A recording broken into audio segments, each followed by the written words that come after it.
Hello students, welcome back to your social science class. We will be starting history chapter number 3 today, the Sultanate period. And this will be my video number 1. So this Sultanate period, it is one of the most important chapter in history. Now why I am saying it's important? It's because from here only the change started happening.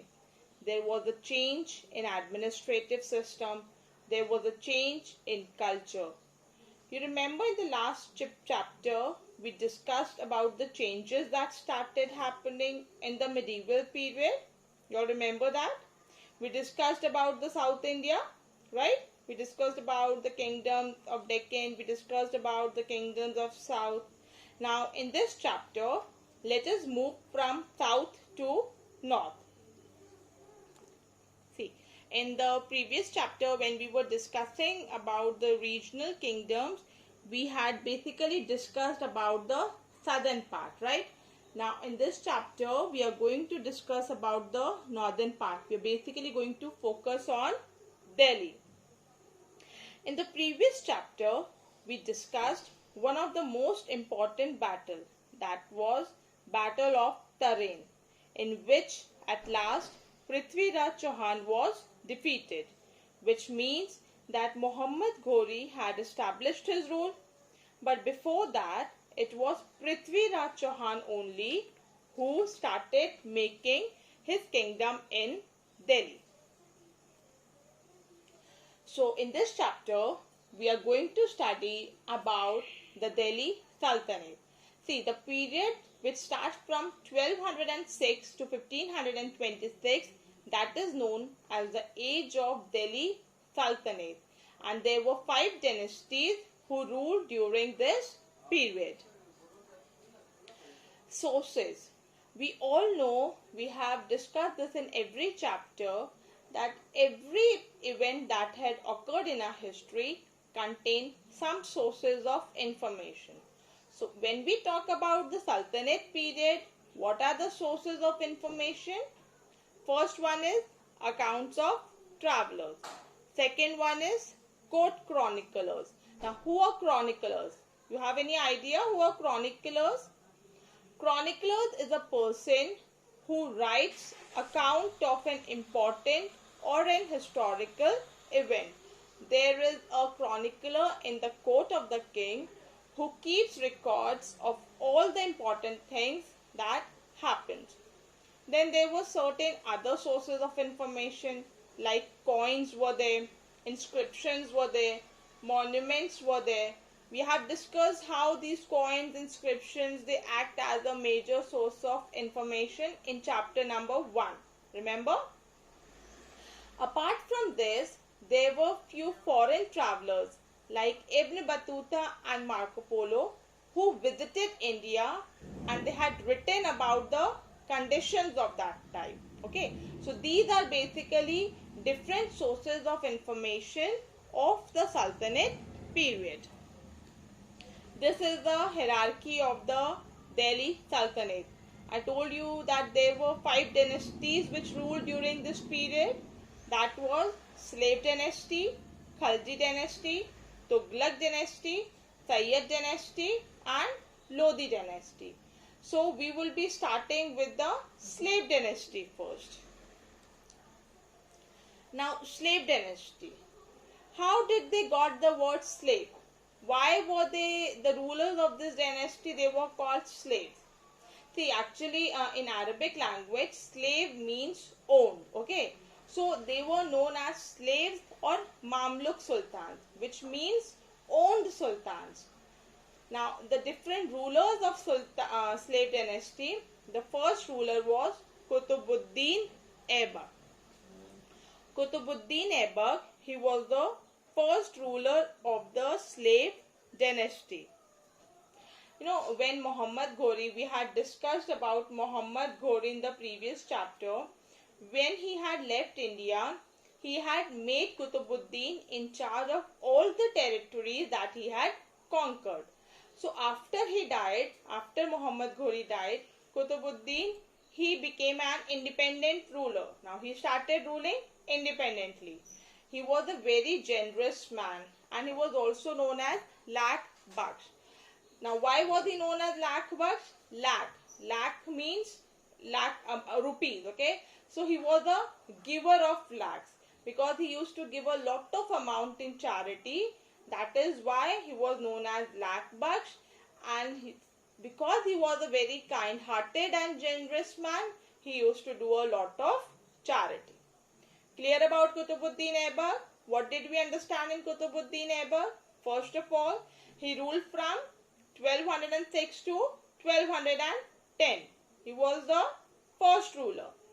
He was made in charge of all the territories that Muhammad Ghori had captured. And after his death, he became an independent ruler. Now, because he was a very kind-hearted man, he used to do a lot of charity. He used to donate a lot of wealth. That is why he was known as Lakh Baksh. Clear?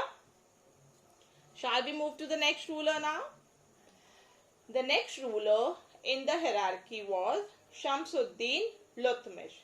He ruled from 1211 to 1236. He was successor of Qutbuddin Aibak and was also considered as the real founder of this period. Now, Iltutmish, he had to face a lot of problems in his kingdom, but he dealt with all the problems very strongly. Now, what all problems did he face? First of all, there were many rebellions. Rebellions means there were many people who revolted him, but he dealt with them. Secondly, he protected the frontiers of the Sultanate period against Mongols. Okay, Mongol was always a threat to this dynasty. So he protected the frontiers from the invasions of the Mongol. And if we talk about the east, he expanded his empire up to Bengal. Okay, so what were the three things he did? First of all, he dealt with all the rebellions, he put them down. Secondly, he protected the frontiers of the Sultanate against Mongol. Thirdly, he expanded his empire up to Bengal. Now, Iltutmish, he had many sons, but he did not consider them suitable enough for being his successor. But he considered his daughter Razia that she could be the successor of Iltutmish. So he decided to make Razia to sit on the throne. But nobles were not happy with this choice. So when Iltutmish died, they placed Ruknuddin Firoz Shah. Ruknuddin Firoz Shah was the son of Iltutmish.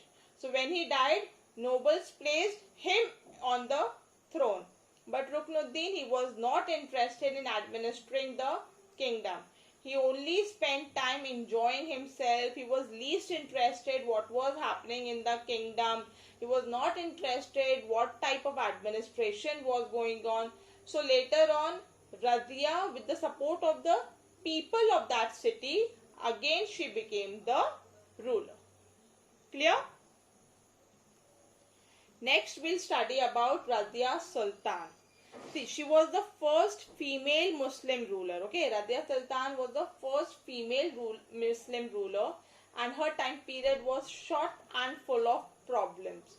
The biggest problem that she had to face was being a woman.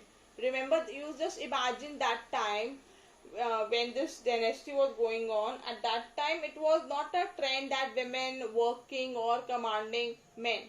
So nobles, they were not at all happy that they had to take an order from a woman. They did not like taking or following the decisions of Razia.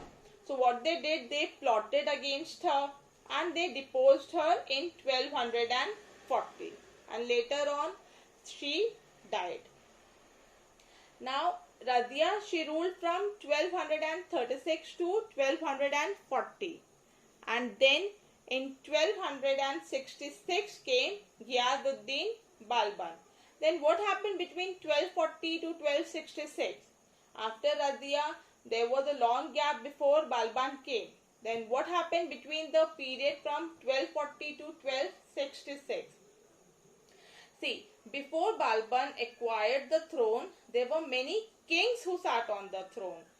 Out of them, Nasiruddin Mahmud, he was son of Lutmish.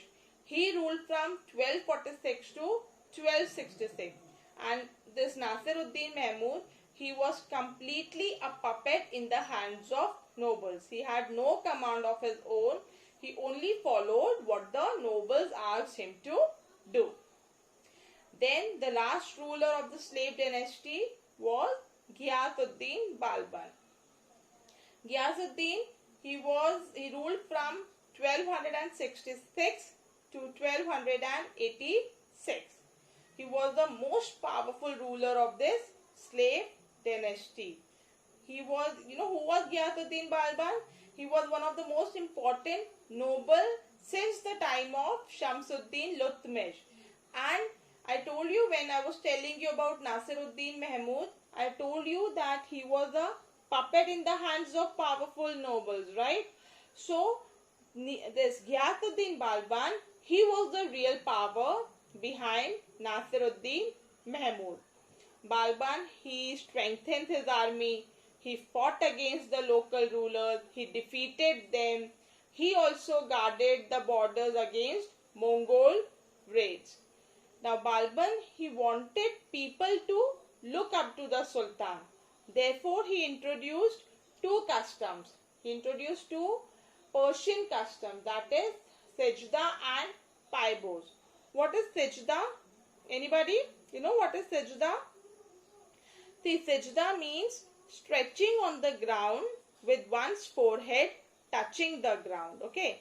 With your forehead, you are stretching on the ground, and with your forehead, you are touching the ground.